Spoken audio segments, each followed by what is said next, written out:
Kalau ikut Wael Ghanim, mesyuarat antara pemuda-pemuda Dataran Tahrir dengan Presiden adalah ketulusan.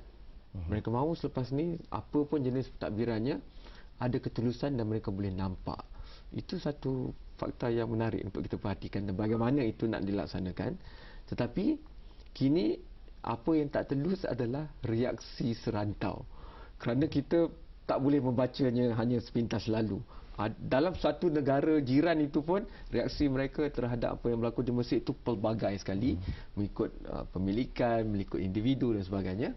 Oleh itu saya nak minta Dr. Mazli melakukan satu yang sukar dalam masa beberapa minit. Keratan rentas apa yang sedang berlaku di Asia Barat ini, adakah ini tentunya, dan kita sedang melihat mulanya peralihan itu, mengubah sama sekali imbangan kuasa yang ada di rantau itu. Kerana kita tahu besar kemungkinan hubungan Mesir adalah dengan Turki. Tapi kita tahu Iran ada pendirian sendiri dan Israel. Saya rasa tindakan Morsi menolak pegawai diplomatik atau kedutaan Iran untuk mengucap tahniah dan juga kawat ucapan tahniah daripada Syria memberikan satu signal yang menarik, iaitu Mesir tidak ada hubungan dengan Iran seperti mana yang digebar-geburkan, dan Israel tidak ada hujah sekarang. Dan dia meletakkan bahawa sekarang ini Mesir tidak tunduk kepada mana-mana kuasa. Sering dikaitkan, kalau Mesir dulu dikaitkan dengan Israel dan juga Amerika, ataupun Palestin dikaitkan dengan Iran.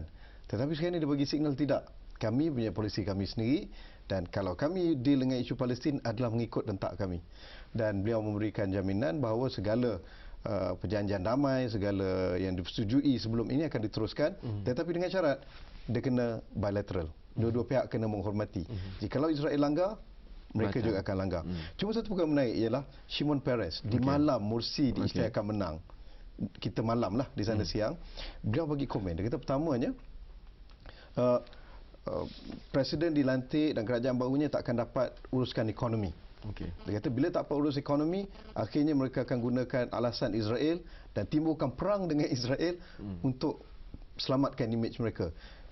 Dan yang keduanya, dia katakan apakah masa depan hubungan Mesir dengan Gaza.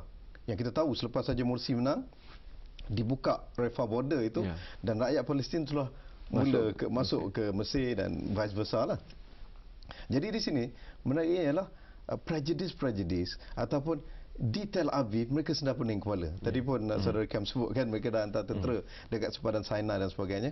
Tapi saya rasa di dalam kes ini Morsi akan bertindak bijak. Dia tidak akan nampak di waktu pembinaan awal Mesir ini untuk create problem. Dan kalau kita katakan kuasa serantau, dan kita sudah nampak hubungan mereka dengan Turki merupakan alliance rapat Mesir selepas ini, dan juga di sebelah Afrika Utara, kan. Jadi Tunisia, dengan sekaligus Tunisia, Libya menafikan peranan Iran, dan Iran tak akan berdiam diri seperti mana kita bincangkan tadi. Tapi apa pilihannya ada pada Iran?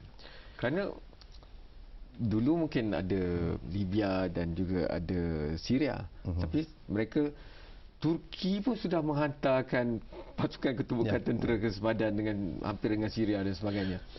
Di sini kalau kita lihat, Iran masalahnya bukan hanya dengan sebelah Mesir dan Turki. Turki, isu Syria menjadikan hubungan Iran dengan Turki semakin keruh, dan Iran juga berhadapan dengan musuh mereka di Teluk. Kan mereka Iran sentiasa menimbulkan rasa tidak senang terhadap negara-negara Teluk dan dengan Israel. Jadi Iran terpaksa melihat politik dalaman mereka sebelum melihat kepada hubungan luar. Dan saya jangkakan mungkin akan berlaku bukan Arab Spring tapi Persian Spring di Iran dalam tempoh 2-3 tahun ke depan, ataupun dalam tempoh setahun ini. Cuma perkara mengenai ketelusan yang ditunjukkan oleh siapa Morsi, saya rasa satu perkara yang menarik. Dia menunjukkan satu benar-benar revolusi kepada tubuh politik Mesir itu sendiri. Seorang presiden yang isytiharkan tak akan ambil satu sen daripada gajinya, diberikan kepada rakyat. Isterinya enggan menerima First Lady of Egypt, bahkan mengatakan beliau hanyalah hamba kepada rakyat. Dia ni tak pernah di mana-mana negara Islam pun isteri Perdana Menteri atau isteri Presiden yang tolak untuk jadi First Lady. Yang ramai tergila-gilakan untuk jadi gelaran First Lady dan habiskan duit rakyat itu ramai. Dan juga beliau, agenda pertamanya seperti mana Erdogan dulu, untuk membersihkan bandar Kahirah trafik lalu lintas, dan juga lebih menarik ialah untuk membela nasib para pengemis dan memasumi dadah. Saya rasa ini janji beliau dalam tempoh 100 hari selepas 48 jam dilantik agak menarik. Tapi itu semua jika kekuatan ekonomi tidak ditegakkan, jika kelestarian pembangunan tidak ditegakkan. Mengenai ekonomi agak menarik. Satu persoalan yang dimarahi oleh Syafiq dan Israel, kenapa Clinton dan Obama segera mengucapkan tahniah dan menjalinkan hubungan dengan Morsi? Simple saja. Menurut Morsi, ekonomi Mesir akan datang ialah totally free market. Dan ini ada interest mereka di situ. Itu yang kita akan lihat kerana kita tahu kuasa bukan hanya pada politik, tapi di era sekarang ini semakin menjurus kepada ekonomi. Kita akan terus ikuti perkara ini. Terima kasih kepada doktor. Terima kasih kepada anda. Hantarkan pandangan anda sendiri kepada Facebook dan Twitter Awani ataupun terus je emailkan kepada Astro Awani. Sekian, selamat malam dan terima kasih. Kita jumpa lagi dalam episod yang lain pula.